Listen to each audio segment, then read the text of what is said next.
Donc bonjour à tous, j'espère que tout le monde m'entend bien en ligne et merci encore une fois pour l'invitation. C'est la deuxième fois que je viens ici même, à cet endroit précisément, pour vous faire une présentation sur l'intelligence artificielle. Juste comme ça va me donner la tendance aussi bien en ligne que ici. Est-ce que ceux qui m'ont vu l'année dernière peuvent lever la main? Ok, on va dire 20%, 30, 25%. Donc je suis ici parce que la journée est dédiée à l'intelligence artificielle au-delà de la boîte noire. Donc, je vais revenir sur un certain nombre de choses assez haut niveau pour vous expliquer ce que c'est que l'IA, ce que c'est que l'IA générative au service de la santé globale.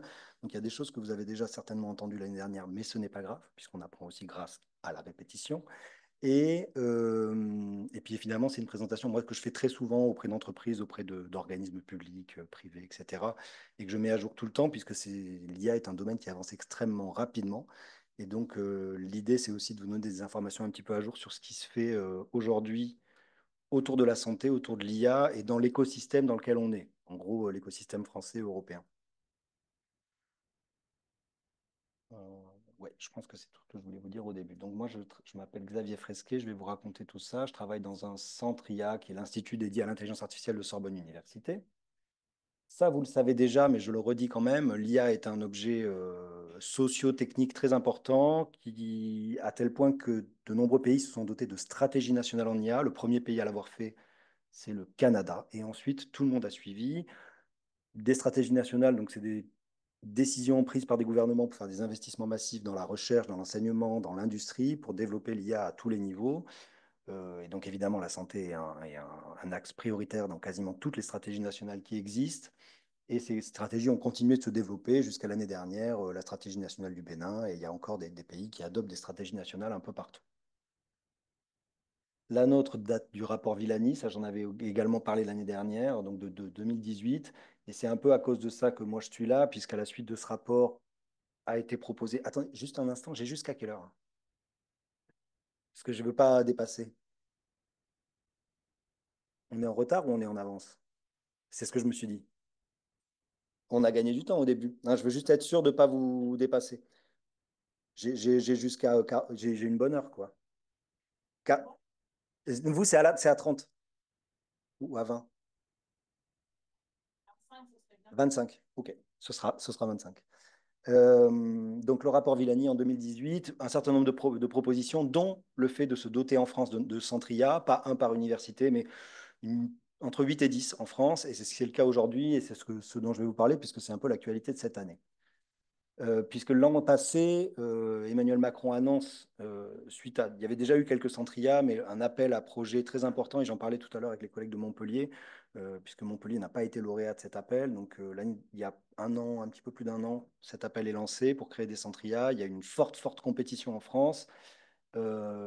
Et en juin dernier, c'était au moment de la crise en Nouvelle-Calédonie et juste avant la dissolution, le président Macron annonce le résultat et donc les centres qui sont lauréats de cet appel, ce qui est quelque chose de très très important pour nous et c'est ce qui va façonner l'IA en France pour les 5 prochaines années. Donc nous, à Sorbonne Université, on propose un centre IA qui est un centre qui est dans Paris et qui va un peu dépasser les frontières habituelles qu'on a nous à l'université. Et c'est un exemple des 9 centres qui ont été sélectionnés. Donc je vous donne cet exemple-là, mais ça marche globalement de la même manière sur les autres territoires. Nous, on a créé un centre qui associe donc, nos partenaires qui sont nos partenaires habituels, l'UTC, le Muséum d'histoire naturelle, l'IRCAM, l'INRIA, le CNRS, etc., auxquels on a associé d'autres universités qui étaient moins cœur de l'IA, mais néanmoins qui ont des choses très importantes à dire. Paris 2 pour la partie régulation de l'IA, droit, Sciences Po évidemment, le CNAM, la Cour de cassation, je vous raconterai si ça vous intéresse pourquoi la Cour de cassation fait de l'IA, et l'IEA de Paris. Et on a créé un projet qui est... donc, c'est des projets c'est des projets de recherche hein, pour un budget total de 70 millions d'euros. Donc, ce n'est pas négligeable pour une université. C'est des budgets qui sont importants quand on est une université. Avec à la fois des...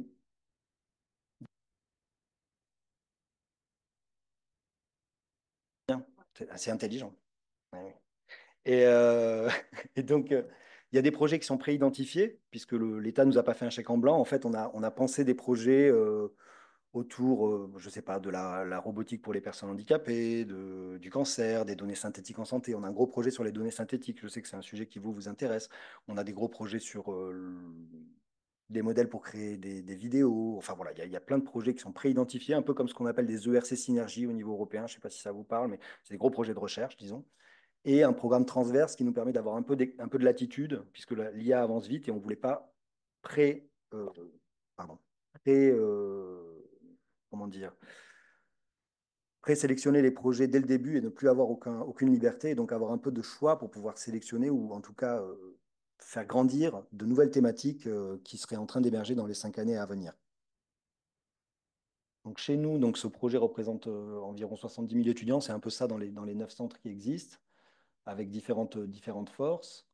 Et donc voilà, ça c'est ça qui est important, c'est la carte. Donc aujourd'hui, ça c'est vraiment aujourd'hui, puisque les clusters sont en train de s'inaugurer à partir de maintenant. Enfin, ça va commencer en janvier.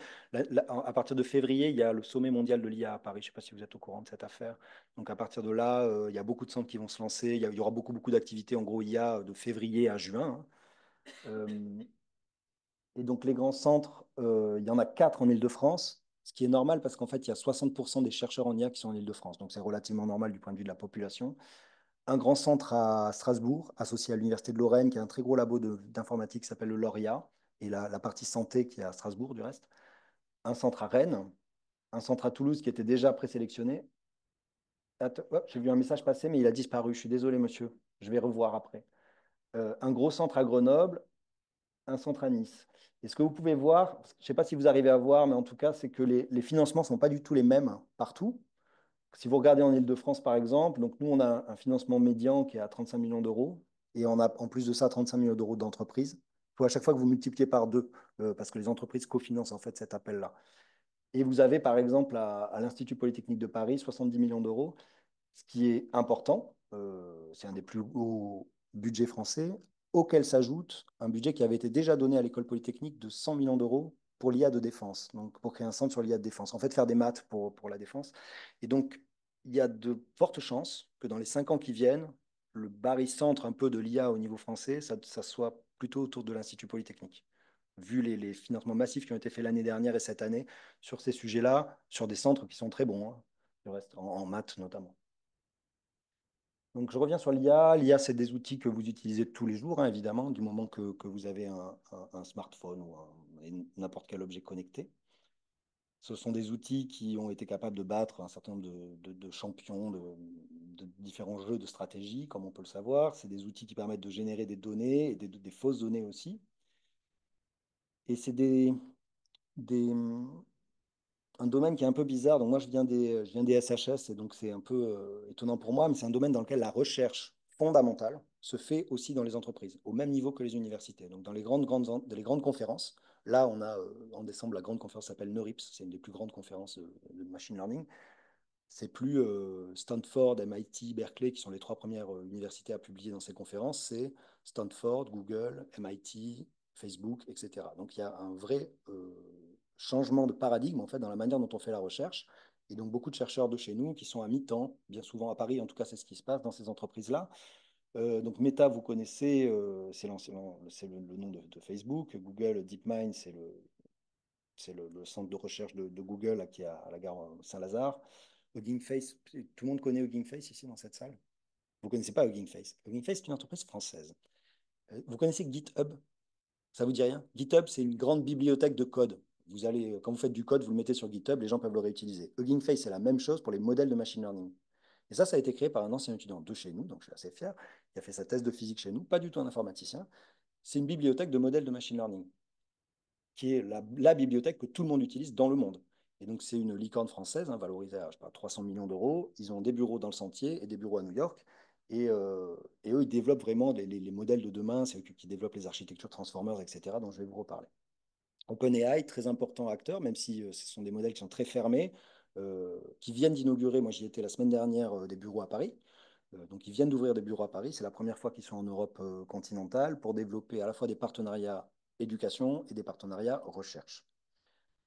Puisqu'il y a de la recherche aussi de bonne qualité hein, qui se fait chez OpenAI. Donc l'IA naît dans les années 50.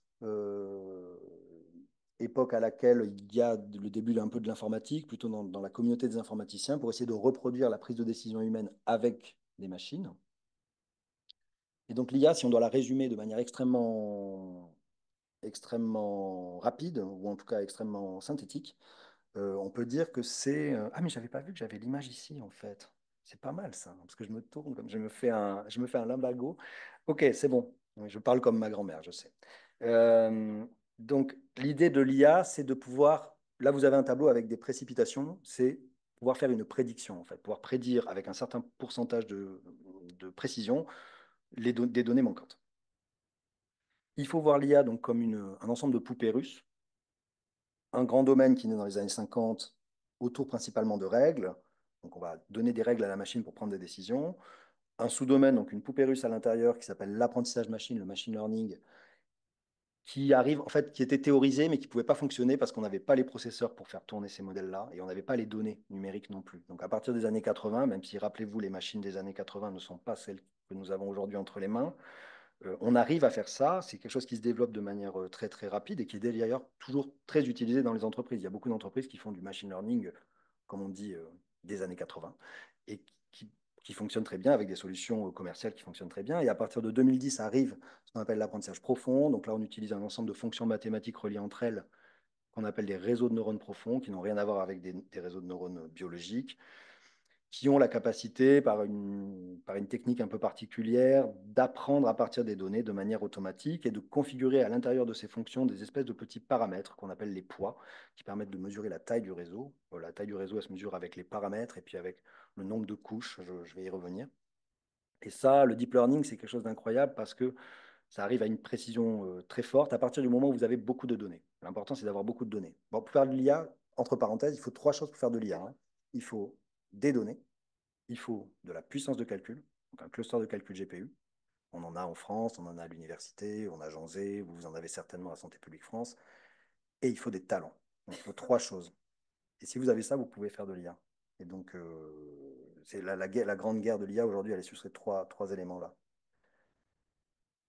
Et aujourd'hui, depuis un an et demi, arrive une nouvelle poupée russe à l'intérieur de tout ça. Donc, c'est à l'intérieur du deep learning, ce qu'on appelle l'IA générative. Donc, on l'a évoqué tout à l'heure, c'est un ensemble de techniques qui permettent de générer des nouvelles données. Donc ça, il y a toute une famille de techniques. Je vais en présenter quelques-unes là ce matin, euh, qui fonctionnent plus ou moins bien pour différentes choses. Je vais y revenir et qui ont effectivement un impact aussi environnemental très fort. Donc c'est quelque chose qu'il faut avoir en tête et pour lequel il faut aussi faire de la... Enfin, moi, j'interviens dans des lycées, dans des collèges, pour en parler aussi aux élèves, pour ne pas utiliser à tort et à travers ces techniques-là.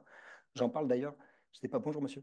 Si vous avez vu un outil qui a été mis en ligne par le gouvernement, enfin, un outil qui existait, qui s'appelle LLM Arena. Ça, je ne sais pas si ça vous parle, LLM Arena, et ça a été mis à jour de manière un peu jolie par le gouvernement, et ça s'appelle Comparia. Ça vous parle, Comparia? Comparia, je vous engage, enfin là, je ne peux pas vous montrer parce que je ne suis pas sur mon ordi, mais Comparia, vous faites un prompt, vous posez une question à une machine, un outil, et en fait, ça va tirer au sort deux modèles que vous ne connaissez pas et ça va vous mettre les deux réponses l'une à côté de l'autre. Donc déjà, vous allez voir que les deux modèles ne répondent pas du tout de la même manière à votre question pour voir quel est le modèle qui répond le mieux. Et à la toute fin, une fois que vous avez choisi le modèle qui répond le mieux, alors vous savez si c'est Claude, GPT, Lama, etc. Et surtout, vous avez l'impact environnemental. Donc vous voyez si votre requête elle a coûté 2 grammes de CO2 ou 900 grammes de CO2, comme c'est le cas avec certains modèles. Vous avez la consommation électrique, etc. Et ça, c'est très important. Moi, quand je fais des formations, j'utilise ça tout le temps au début, parce que j'ai plein de collègues qui ne se rendent pas du tout compte du fait que, voilà, quand on fait une requête, ça peut faire 1 kilo de CO2, quoi. Ce qui n'est pas du tout négligeable. Comparia, je vous engage à tester. Donc là, c'est l'IA basée sur les règles dont je vous parlais tout à l'heure. Ouais. En résumé, on prend un expert devant nous, on lui demande d'expliquer sa prise de décision, on modélise ses décisions de manière informatique et on a un système qui nous permet de modéliser une décision et donc de remonter aussi cette décision. Remonter la décision, ça s'appelle expliquer la décision, c'est ce qu'on appelle l'explicabilité, qui est plus complexe. C'est pour ça qu'on parle de boîte noire, je reviens au thème de la journée, c'est que c'est difficile d'expliquer les raisons de la prise de décision de réseaux de neurones. Et parfois, ils peuvent se tromper. Là où dans l'IA, cette IA-là, hein, l'IA basée sur les règles, c'était très simple. Euh, Dans le machine learning et dans le deep learning, il y a trois grandes familles d'apprentissage. L'apprentissage supervisé, où on va apprendre à la machine avec des étiquettes, ici des chats et des chiens, et elle va pouvoir deviner de manière extrêmement précise si Si la donnée qu'on lui donne, une nouvelle donnée, c'est un chat ou un chien, très bien. Une deuxième famille qui s'appelle l'apprentissage non supervisé. Là, vous donnez des données à la machine et vous lui dites débrouille-toi. Et là, elle va faire différentes choses. Ici, elle peut regrouper les données. Ça, on appelle ça faire du clustering. En fait, on fait des groupes hein, selon leurs caractéristiques. Ici, vous avez deux caractéristiques en abscisse et en ordonnée. Il faut imaginer des données à n dimensions et donc on puisse faire du clustering pour ces données-là. Ça marche très bien pour faire la segmentation de clients en fait, dans le commerce. Donc, on peut regrouper les clients selon leurs caractéristiques et du coup, derrière, leur vendre un certain nombre de choses. Et on en arrive au réseau de neurones dont je vous parlais. Donc, ce sont des fonctions mathématiques qu'on modélise comme ça. Donc, on appelle ça des réseaux de neurones parce que ça, voilà, ça ressemble vraiment de très loin avec des couches comme ça, une couche d'entrée, input, une couche de sortie, output, qui fait la prédiction, et puis des couches cachées au milieu. Et tout le truc malin des réseaux de neurones, c'est que vous donnez beaucoup, beaucoup, beaucoup de données. Alors, il faut vraiment beaucoup de données. Et le réseau va arriver à configurer les fonctions à l'intérieur de manière automatique par un processus qui s'appelle la rétropropagation de gradient et à arriver tout de suite à 99,9% à prédire la classe d'une image, par exemple, dans ce cas. Et il y a une troisième méthode qui est très différente, qu'on appelle l'apprentissage par renforcement, qui est très utilisée en robotique ou pour les véhicules autonomes, qui consiste à avoir un agent virtuel, à lui donner une mission. Donc on va lui dire conduis sur une route virtuelle, hein, dans un environnement numérique, et où il y a un précipice et il y a un virage, et puis la machine va tomber dans le précipice, enfin l'agent, on va lui donner une pénalité, et puis s'il arrive à prendre le virage, on va lui donner une récompense, et on va faire ça des dizaines de fois, des centaines de fois, des milliers de fois, des milliards de fois, jusqu'à ce que l'agent ne se trompe jamais. Et donc c'est ça qui permet d'entraîner les robots, en fait, l'apprentissage par renforcement, et qui fait que des machines arrivent à battre des maîtres du jeu de Go ou des maîtres des échecs, parce qu'en fait, ils ont fait simplement beaucoup, beaucoup plus de parties que vous ne pourriez jamais en faire dans plusieurs vies, en fait. Donc, c'est ça qui rend la machine incroyablement forte pour ces jeux-là. Donc, dans les grands domaines, aujourd'hui, qu'on voit apparaître hein, dans le domaine de l'IA, vous avez plein de sujets très importants. Un des sujets qui est très fort, c'est le sujet qui traite des images, ce qu'on appelle computer vision. Donc, ça va être l'analyse des images. Comment on va pouvoir détecter des maladies sur des radios, sur des IRM, comment on va pouvoir détecter des voitures dans ce cas précis pour les véhicules autonomes. Voilà, tout ce qui a trait à des images. Donc, ça peut toucher le domaine de l'environnement, le domaine de la santé, le domaine de la reconnaissance dans l'espace public aussi. Donc, il y a plein de sujets très, très importants autour de ça. On en parlait, la question environnementale. Euh, enfin, c'est à la fois la question environnementale et la question des données. C'est-à-dire que pour entraîner ces réseaux de neurones, il faut beaucoup de données, beaucoup, beaucoup, beaucoup d'images, des milliards d'images. Mais si vous n'avez pas ces images-là, ben, vous ne pouvez pas forcément entraîner un réseau. Et donc, il y a une technique qui consiste à prendre un réseau qui a déjà été entraîné sur des chats et des chiens, par exemple, et euh, le figer, comme ça on dit le geler, on gèle les poids à l'intérieur et on réentraîne juste la dernière couche que je vous ai montré, la couche de sortie, avec moins d'images sur un domaine plus spécifique. Cancer du pancréas, par exemple. Et on s'est rendu compte que ça marchait très bien, sans qu'on puisse l'expliquer très très bien au niveau mathématique. C'est assez rigolo aussi ce domaine, c'est que les informaticiens vont très vite, et les mathématiciens sont un peu à la traîne pour expliquer théoriquement pourquoi les choses marchent ou ne marchent pas. Néanmoins, donc il y a toute une course entre les matheux et les informaticiens, c'est assez rigolo à regarder de loin quand on est hors de ces communautés-là. Mais en tout cas, cet apprentissage par transfert fonctionne très bien et du coup a un coût environnemental beaucoup moins important, puisqu'on utilise moins de données pour réentraîner beaucoup moins de couches à l'intérieur des réseaux. Donc ça, c'est quelque chose qui est important. Et dans le domaine de la santé, c'est important quand on travaille avec, par exemple, des maladies rares, où on n'a pas beaucoup de données par définition. Donc c'est une stratégie qu'on peut employer. Là, il y a le NLP. Donc le NLP, ben, c'est quelque chose dont vous êtes familier si vous utilisez des agents conversationnels, mais c'est tout ce qui a trait à l'interaction avec des agents ou des machines ou des modèles en langage naturel. Donc, je discute comme ça avec une machine et puis je lui dis de me générer du texte, de me résumer, de répondre à une question, de générer du code, etc. C'est un modèle qui est très, très. C'est un domaine qui est vraiment très important. Aujourd'hui, il y a beaucoup, beaucoup de travail dans le domaine du NLP puisque toutes les entreprises, toutes les institutions développent des solutions avec du NLP à l'intérieur. Bah, si vous parliez tout à l'heure d'interagir avec des documents, ne serait-ce que du ministère de la transition écologique. C'est des sujets qui sont importants pour plein de gens et ça fait appel à des techniques de NLP, évidemment. La partie explicabilité, donc ça j'en ai déjà parlé, c'est comment on remonte au résultat d'un réseau de neurones. Et donc, c'est simple quand on utilise des règles, puisqu'on connaît toutes les règles, il suffit de remonter l'arbre. C'est beaucoup plus compliqué quand on a un réseau de neurones avec des milliers de couches ou des milliards de neurones. Et ce réseau peut se tromper. Donc, l'exemple que je donne toujours, c'est peut-être celui que j'ai donné l'année dernière, mais bon, vous me direz. C'est un réseau auquel on demande de reconnaître des animaux. On lui donne une image de husky et il reconnaît un dromadaire. Et on se dit, c'est vraiment très bizarre parce qu'un husky ne ressemble pas du tout à un dromadaire. Et en fait, on peut mettre en place des méthodes d'explicabilité où on va remonter le réseau pour trouver les petits pixels dans l'image qui ont permis au réseau de prendre sa décision. Et là, on remonte le réseau, on va sur l'image et on se rend compte que les pixels d'activation ne sont pas du tout sur l'animal, mais sont dans l'arrière-plan, et que dans l'arrière-plan, il y a du sable. Et en fait, ce sable a fait que le réseau a cru que c'était un dromadaire, parce qu'en fait, il a été entraîné sur des dromadaires qui sont toujours sur le sable. Alors ça peut, là, c'est rigolo quand c'est des dromadaires et des huskies, mais quand on vous dit que vous avez un cancer des poumons et que ça a été détecté de manière automatique, il y a déjà des outils de segmentation automatique dans les logiciels de radio hein, aujourd'hui. Hein. Il faut quand même pouvoir voilà, avoir un petit peu d'explicabilité sur voilà, les zones d'intérêt, en tout cas des réseaux de neurones. Et comme les réseaux se complexifient, ça devient de plus en plus compliqué. La question des biais et des discriminations, donc ça, on en est familier, on est familier de ce sujet-là parce qu'on en parle très souvent. Je regarde l'heure. Ouais. On en parle très souvent à la télévision ou dans les médias, etc. C'est le fait que ces réseaux sont entraînés sur des données, que les données, elles représentent la vie réelle, donc elles ne sont pas du tout équilibrées, et donc elles peuvent reproduire des discriminations. L'exemple qu'on donne tout le temps, c'est l'outil de prédiction des taux de prêt aux États-Unis, qui est donc on met en place un réseau avec de l'intelligence artificielle très moderne, super, et on se rend compte au bout d'un certain temps que toutes les femmes ont des taux de prêt beaucoup moins intéressants que les hommes, parce qu'en fait, les données d'entraînement qu'on servit au modèle sont des données, il fallait beaucoup de données, donc il a fallu remonter dans le temps. Et donc on a pris des données des années 50, et donc évidemment, on reproduit avec le réseau une situation qui était déjà biaisée. Donc ça, c'est un exemple comme un autre. Il y a eu des histoires de biais à travers de la reconnaissance faciale assez terrible, hein, des outils de reconnaissance faciale dans l'espace public. Donc il faut en être conscient de cette question-là en tant que, bien sûr, professionnel, mais aussi en tant que citoyen, parce que c'est des choses qui ont vraiment un impact sur notre vie quotidienne. La question de l'impact environnemental, donc ça c'est vraiment, vraiment, vraiment très, très important. J'avais donné cet exemple l'année dernière. Alors, non, j'ai un nouvel exemple cette année qui est bien, parce que j'ai fait ça la dernière fois dans une entreprise. Je ne sais pas si vous avez vu que OpenAI, en ce moment, achète une centrale nucléaire aux États-Unis. Il y a une centrale nucléaire qui ne marchait plus, donc ils sont en train de la racheter. Il y a trois entreprises, en fait, qui sont en train de racheter trois centrales nucléaires aux États-Unis pour entraîner des modèles.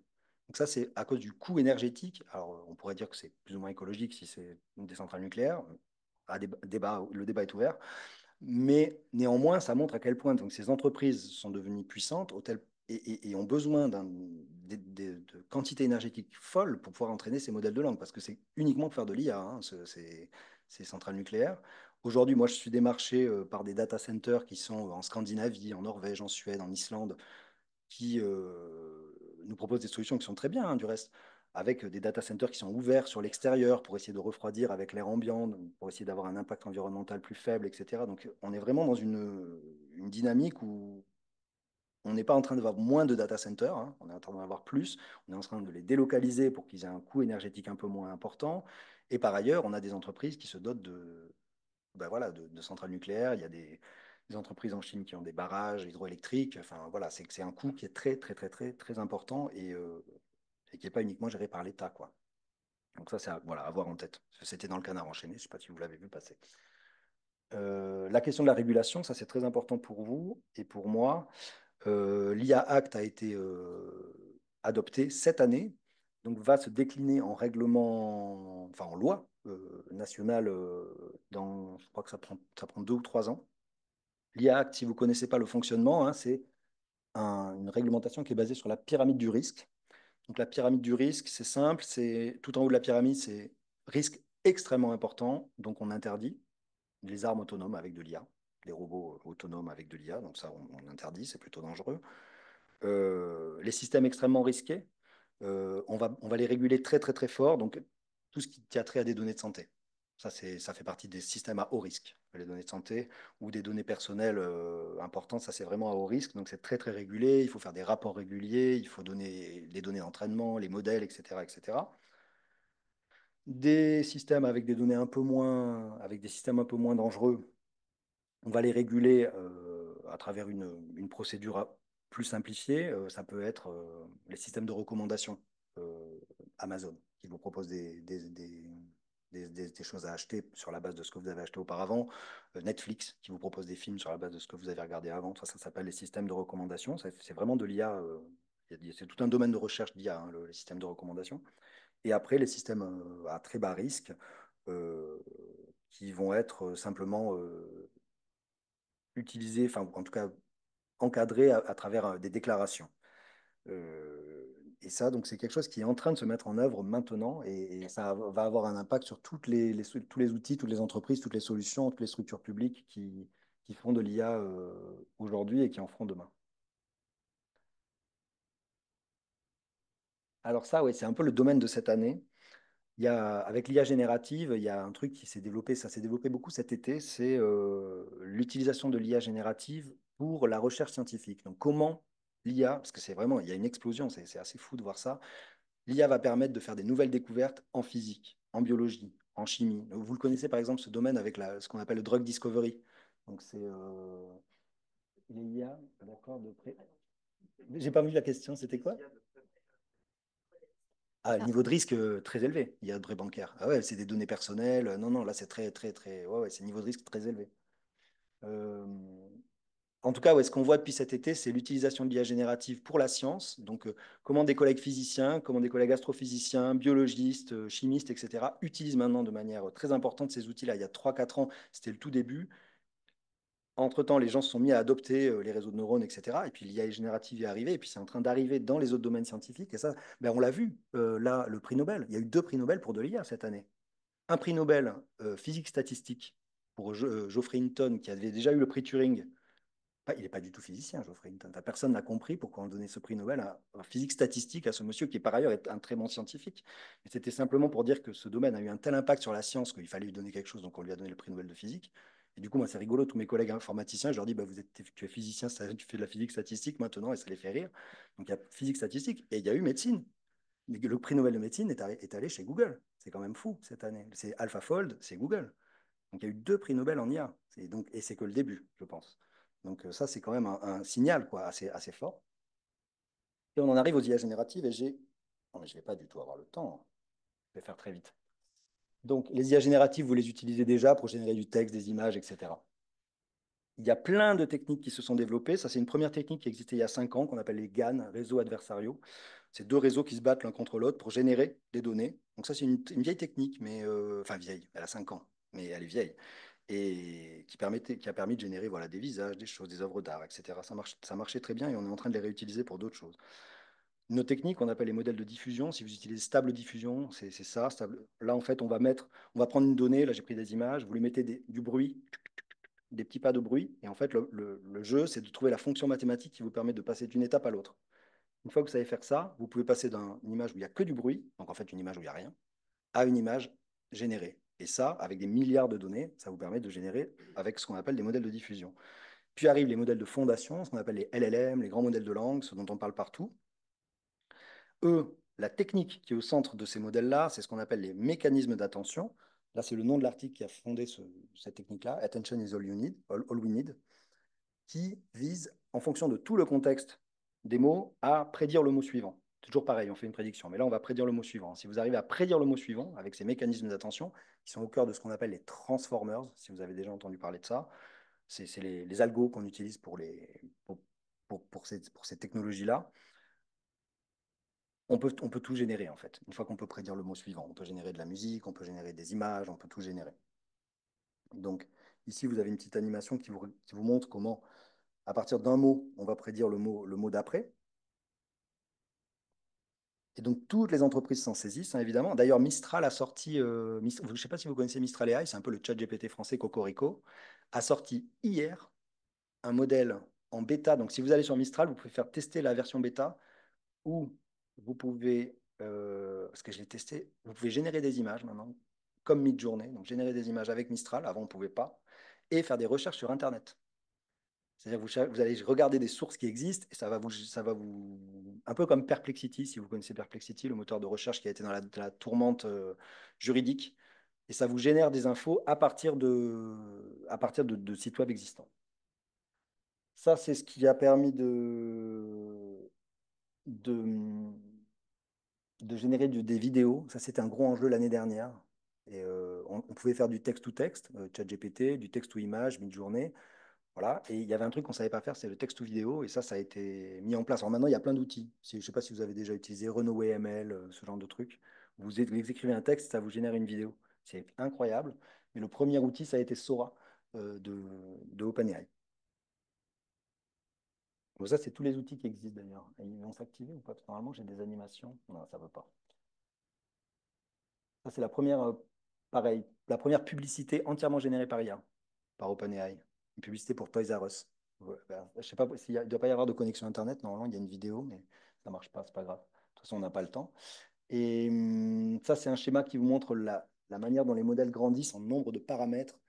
Donc ça vous indique l'entraînement et l'impact environnemental aussi, et le nombre de données qu'il faut pour entraîner ces modèles-là. Vous avez tout en haut GPT-4, GPT-5 arrive là, peut-être là en décembre, en janvier, on ne sait pas trop, il y a des rumeurs. Il y a beaucoup de rumeurs chez OpenAI, donc ça, en tout cas, il va arriver là. Là, vous avez le nombre d'utilisateurs de ChatGPT en mois. Donc pour arriver à 1 million d'utilisateurs, Netflix a mis 3,5 ans, là où ChatGPT a mis 5 jours. Et pour arriver à 100 millions d'utilisateurs, Google Doc a mis 78 mois et ChatGPT a mis 2 mois. Donc ça vous montre en fait la vitesse d'adoption de ces outils-là. Quand on pense aussi à l'impact que ça peut avoir, au fait que ça peut halluciner, raconter des choses fausses, etc., il faut se rendre compte quand même de ça. Et je finis par la santé globale. Donc en 2024, il y a eu, quand je parle de santé globale, moi, enfin, je ne sais pas si c'est exactement la santé globale telle que vous l'entendez, c'est tel que nous, on l'entend à l'université. Donc, c'est vraiment considérer l'homme et l'ensemble des écosystèmes comme un objet commun et essayer de trouver des solutions qui permettent à tout le monde de bénéficier d'améliorations, on va dire. Et il y a eu sur ces sujets-là beaucoup de publications en 2024 sur les questions d'IA générative, évidemment. Il y a eu donc ici une publication assez générale. Enfin, je pense que vous avez peut-être que vous allez en parler, Madame Chaperon, de l'Université de Floride, qui était un peu un état de l'art en fait de tout ce qui fait en IA générative sur la santé globale et la santé publique. Un article très intéressant d'NVIDIA sur un outil qui s'appelle Gatortron GPT, qui utilise 267 milliards de mots pour créer des données cliniques synthétiques qui arrivent à tromper les médecins. Donc assez intéressant. C'est très important les données synthétiques parce que ça permet, à la fois on a moins de problèmes en termes de données personnelles et puis ça permet d'entraîner des modèles. Nous on essaie d'en créer sur différentes modalités, notamment textuelles euh, qui gardent quand même les propriétés statistiques des vraies données, quoi. Ici, un rapport très intéressant de McKinsey sur les utilisations à venir de l'IA générative dans la santé publique, qui est sorti en juillet. Donc, on voit qu'il y a quand même pas mal de choses qui sortent. Des questions techniques. Ici, c'est l'université de Rutgers, pardon, aux États-Unis, euh, qui regarde les questions de génération d'images, d'analyse de données et d'intégration avec les objets connectés en santé. Ici, ça c'est très important, c'est Hugging Face qui a fait ça. Ça, c'est un outil qui peut servir si vous vous intéressez à l'IA en santé. C'est un Open LLM Leaderboard de la médecine. Donc, c'est les LLM médicaux, donc les grands modèles de langue médicaux, un classement des caractéristiques, des paramètres, des performances, etc., ouvert. Comme il existe un classement pour les modèles de langue pour la génération textuelle. Là, c'est vraiment pour les applications médicales. Et ça vient de sortir il y a quelques mois. Et ça permet de suivre un peu tout ce qui sort, quelles sont les caractéristiques, les performances. Cet article, vous avez dû le voir passer, je pense, parce que tout le monde en a parlé, hein, est-ce que l'IA, c'est la fin de la toxicologie en tant, enfin, telle qu'on la connaît, entre parenthèses, et ça me va très bien, qui est un article qui parle de comment l'IA va révolutionner un peu la toxicologie, et c'est enfin, un article très, très intéressant, et la partie IA explicable pour la prise de décision des pouvoirs publics, de l'ANSES, etc., c'est hyper intéressant. Enfin, il y a eu beaucoup de débats là, suite à cet article-là. Je- les articles sont en anglais et principal. Ah oui, les articles sont souvent en anglais. Ouais, ça, malheureusement, il y en a en français, mais c'est dur. Il y a eu un outil de Google aussi quand on parle de santé globale, donc on regarde un peu les écosystèmes, qui regarde la santé des coraux, qui a été mis en ligne là en tant qu'initiative d'outreach de la part de Google. Donc, je le dis parce que j'ai encore 2 minutes, mais dans le domaine enfin, dans le champ des entreprises qui font de l'IA, il y a deux familles. y a la famille des entreprises ouvertes qui font des modèles, qui les entraînent et qui les mettent à la disposition des universités, des entreprises, de l'innovation.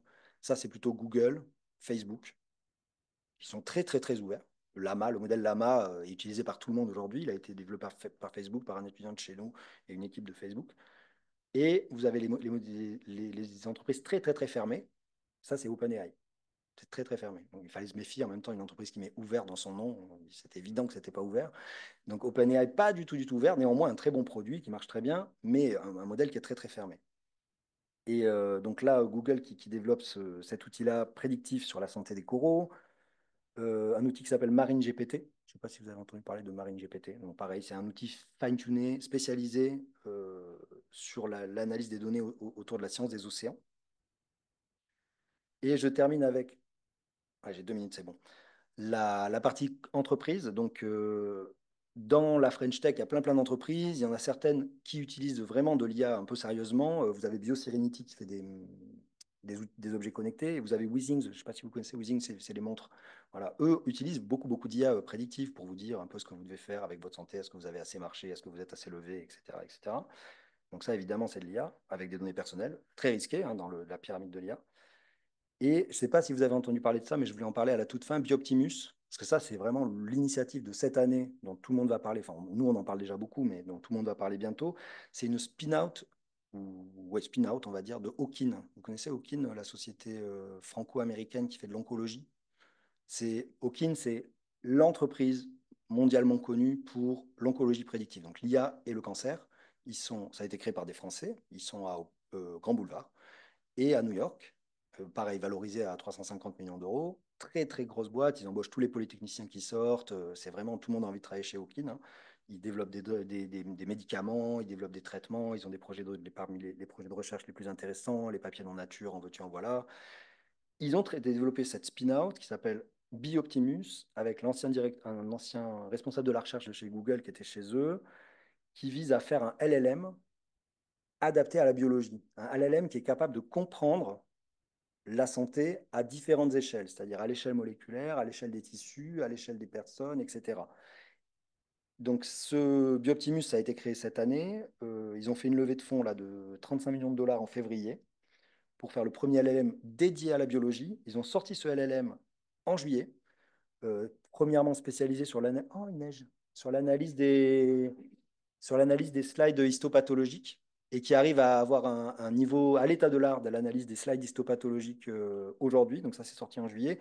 Et c'est que le début. C'est-à-dire que Bioptimus, je pense qu'on va en entendre beaucoup parler dans le domaine de la santé parce que eux, c'est des médecins, des spécialistes de la biologie et des spécialistes de l'IA qui essaient de faire le premier grand modèle ouvert. Donc Bioptimus, leur modèle là, il s'appelle H4, H Optimus 0, il est open source. C'est un modèle qui est ouvert et qui va être amené à se développer, à se complexifier, à comprendre plus de choses sur la biologie humaine et peut-être d'autres types de biologie. Et donc voilà, c'est vraiment une entreprise qu'il faut avoir dans le viseur. Et j'ai terminé et normalement, elle est 25. Merci beaucoup. Et si vous avez des questions, n'hésitez pas. Merci.